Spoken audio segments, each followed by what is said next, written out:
Chapter 11. The sun was just starting to settle over the horizon. The sky now shades of purple, orange, and blue, and two little sleepy foals were upstairs, in a bathtub full of bubbles, under the attentive care of Sparkler, who loved them both. Dink and Pina Colada could barely keep their eyes open, and the hot bathwater did nothing to help. Downstairs, a plum-colored earth pony, a tan unicorn, and a gray Pegasus were sitting around a slightly battered kitchen table, drinking beverage of a slightly more adult nature, taking drinks, talking, and enjoying the remains of the day. "I wanted to thank you for inviting me," Bucky stated, staring down at the bottle caps on the table. "I had a grand time." "I think every pony had a grand time," Berry Punch added, smiling, and taking a long pull from her bottle. "You know, Bucky, this ain't bad. I'm glad you went home and fetched a sample." "I like it," Derpy agreed. "It was one of my better attempts at a Hoofweizen," Bucky admitted. "Attempt nothing. This is good, even if it is oddly colored. I'd like to know what you did to it, though," Berry said, after swallowing the liquid she was swishing around in her mouth. "You know, my mother would have loved this. She was more of a beer drinker." "What is never a good word," replied Bucky. "Past tense." "My mother, Pinot Noir, was standing a bit too close to a still when it decided to let go of a little pressure. The copper line busted. She didn't feel a thing," explained Barry. "Same still claimed Daddy, too. I had the whole thing scrapped and melted down.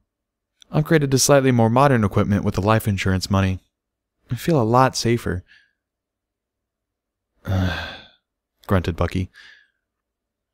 "So what is that unusual flavor, and makes it as pink as a blushing filly?" Barry asked. "Raspberry essence," replied Bucky. "I decided to go with raspberry essence on a whim with this batch. The usual Hoofweizen flavors, a bit of banana, and some citrusy lemon. And a healthy dollop of raspberry." "It's good," Derpy said, licking her lips and setting down her now empty bottle. With a well-practiced gesture, she cracked off a cap from another bottle. "Banana nut muffin beer," she said, reading the scrawl on the label, winking one eye closed and staring at it with her good eye. "Oh, I like this one already," she said excitedly. "More banana than nut," Bucky commented, and then he took a swig. "Not a problem for most mares," Barry deadpanned. Bucky nearly spewed beer all over the table and struggled to keep everything in. "Barry, you are something else," giggled Derpy. "I'm not the one who did a full printing display in front of her foals," replied Barry, causing Derpy's mouth to drop open in horror. "Oh, I did that, didn't I?" Derpy asked quietly. Berry Punch nodded, taking another swig and swishing it around in her mouth. Derpy slumped down in her chair, her ears drooping, one foreleg resting on the table.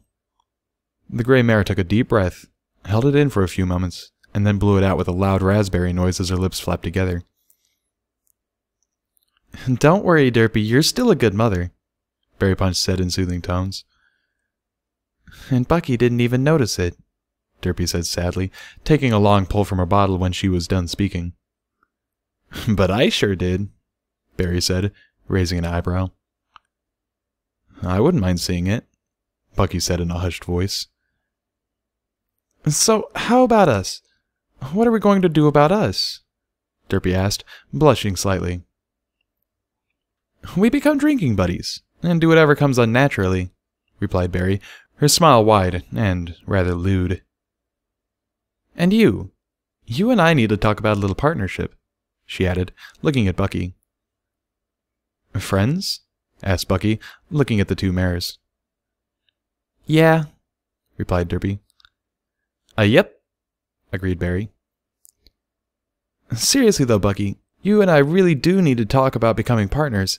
I have equipment, stills, a brewery. You have a talent that I want to exploit," chuckled Barry. "So are we chasing one another?" asked Derpy, her eyes darting to her two companions. "I don't see any reason why we can't," replied Barry. "I need to try new things," nodded Bucky. If you want me to chase you, though, I demand another plumage display, said Barry, taking a long drink and killing off the contents of her bottle. She belched loudly, causing Bucky to flinch in disgust. Excuse me, mumbled Barry, suddenly remembering unicorn sensibilities. I have to know, how does an earth pony know so much about unicorns and Pegasi? Bucky said, setting his bottle down and turning his gaze upon Barry Punch, causing her to blush slightly as she realized she was being studied. Well, funny that, Barry began. My mother was a unicorn. My father was a Pegasus. My twin sister, Berryshine, is a Pegasus, and my whole family is as mixed up as a cocktail. Beer goggles does a pony good. We all get sloshed off our plots and breed with anything we can catch. Or that catches us, she explained. And in a family that is as mixed as we are, communication is very important. Clan Pickled can't brag about much, but we make darn fine diplomats and consummate gamblers if the situation demands. I can't beat her when we play cards, Derpy said sourly. You have too many tells, replied Barry. I remember Clan Pickled from my heraldry classes, Bucky mentioned. Unicorns, at least to start, real rough sorts. Exiled out to the Shetland Isles up off the east coast in the north, because of breeding practices. Yep, agreed Barry. Some unicorn thought it would be a good idea to marry an earth pony. Love story of its age. What happened? Asked Derpy, looking interested. Set off a bloody civil war. Caused thousands to die. The survivors and the still married couple were exiled to the islands.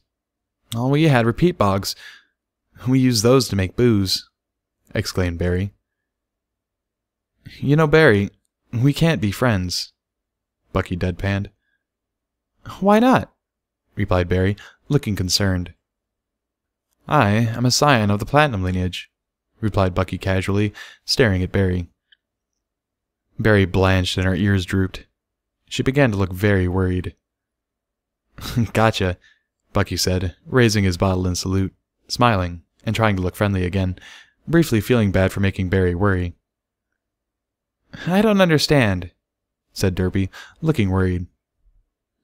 Barry heaved a sigh of relief, casting a cautious glance at Bucky. Clan Pickled went to war against the House of Avarice during that little civil war. House Avarice being the royal family of Princess Platinum, Barry explained, raising a bottle and looking at Bucky. No hard feelings? Barry said, looking Bucky in the eye. None at all. I don't care what was done back then. That's silly, replied Bucky, crinkling his nose. Lots of silly ponies that would, though, he muttered. Like my parents. Ouch, Barry grunted, taking a long drink. My family doesn't talk to me anymore. Not after what happened with Dinky, Derpy said, looking incredibly sad for a moment, and taking a long drink. Pegasi and their military codes and their love of lineage, almost as bad as unicorns. Too many Pegasi try and show a bloodline back to Hurricane and Pansy, Barry said in disgust. For some, lineage is all that matters. My parents tried to arrange a marriage for me. I told them no. Things deteriorated rapidly between us. I was still a colt when they sent me a letter while I was still in school, informing me that they had found the filly that I was going to marry, Bucky said, clutching his bottle between his hooves and looking pensive. One of the many reasons why my parents and I no longer acknowledge one another. She had good breeding and a fantastic bloodline. My parents were furious when I told them no. I don't understand how unicorns do that, Derpy said. I could never force Sparkler to marry some pony. That would be wrong. Derpy looked upset, her eyes darkening, her ears drooping. She scowled, her nostrils flaring deeply, and her wings fluttered in an agitated manner. Whoa, Mama Bird, Barry said, her eyes wide. Now, Bucky, did you see that? That was a Pegasi responding badly and gearing up to kick Plot. You will notice that there are no enemies in the room, but her body was preparing to kick some pony anyway. You don't mess with a Mama Bird's chicks. Bucky nodded, taking note of the display. Most of a Pegasus's communication is nonverbal, Barry said, belching lightly into her hoof, her own ears folding back. Body language is everything. What was that plumage display from earlier saying? Bucky asked, his eyes widening. That she'd make it real easy for you to catch her if you chased her, Barry said with a wicked grin. Derpy blushed fiercely, biting down on her bottom lip and closing her eyes. Yeah, she admitted, letting go of her own lip. So what do Earth ponies do to communicate those kinds of thoughts? Bucky asked, figuring the direct approach wouldn't hurt. Well, it depends on the Earth pony. But for most of us, we take the simple and direct approach of lifting our tails and extending a verbal invitation of some sort. Except there isn't much running or chasing involved. Pegasi value speed more than we do. Oh, gross! Oh, gross, gross, gross! Barry Punch turned to look at Sparkler, who stood in the kitchen doorway. Little Dinky and Pina are in bed together, sound asleep, Sparkler said sheepishly, still looking disgusted. She shuddered, causing her mane to whip around. I totally didn't need to hear that coming into the kitchen to get a root beer. I need to say that I'm sorry, Sparkler, said Derpy. For what? Sparkler said, kissing her mother as she passed, and taking a moment to press her muzzle into her mother's mane. About my display earlier today. My plumage display, Derpy said sheepishly. I wasn't paying attention. I was strutting my stuff. Oh, that? Sparkler said, getting a cold bottle of root beer out of the icebox. Mom, you have a right to strut your stuff. And trust me, you have stuff to strut, Sparkler said, shuddering once again. I can't believe I just said that to make my mother feel better, she murmured. Derpy turned a dark shade of purple, her ears falling down to the sides of her face, her muzzle once again scrunching up, and finally, she hid her face behind her wings. Sparkler sat down at the table and cracked open her root beer, looking at Bucky directly. Next time my mother puts on a display, you'd better pay attention, she demanded, and then took a long drink from her bottle. Sparkler let go a thunderous belch, her mouth opening wide to get maximum resonance. Her lips flapped from the force of her gastric utterance, and her tongue lolled out of her mouth. I'm hot, she muttered, giggling faintly. Barry tittered when she saw Bucky cringe, his face crinkled with disgust. Bucky, my uptight friend, quipped Barry, looking at the still disgusted unicorn. What do you know about Pegasi table manners? Nothing. Why? Replied Bucky, looking confused. Oh my, we are in for some fun, replied Barry, looking around the table at Derpy and Sparkler, her grin going wide. Derpy's eyes went wide and she looked mortified. Bucky, seeing Derpy's reaction, looked very confused. Barry, seeing both of their reactions, looked very amused. Sparkler took another long drink and belched again, this time crossing her eyes and pronouncing all known vowel sounds as she burped. Bucky looked at Sparkler, now confused and disgusted. Derpy looked at Bucky, horrified and distraught. Barry looked at every pony, and threw her head back and laughed. What? Asked Sparkler, finally sensing there was something wrong, her eyes traveling around the table. Barry Punch fell from her chair, clutching her sides and laughing. She landed on the floor with a thump and a loud snort. Derpy gave an embarrassed grin. Sparkler, honey, I think you might be disgusting our guest, said Derpy in low, worried tones. But, Mom, my manners are perfect, Sparkler whined, looking a little confused. I think I understand, Bucky said in a low, embarrassed voice. When in Pegasopolis, do as the Pegasi. Bucky threw his head back, cleared his throat, and let out a tiny, half-hearted belch, looking completely mortified the moment he did so. He slumped in his chair, looking defeated. Needs work, Sparkler grunted. I could give you lessons like I do for Dinky. Okay, Bucky replied, unable to meet Sparkler's gaze, his ears completely flat against the sides of his face. Barry Punch was howling now, rolling back and forth on the floor, clutching her barrel.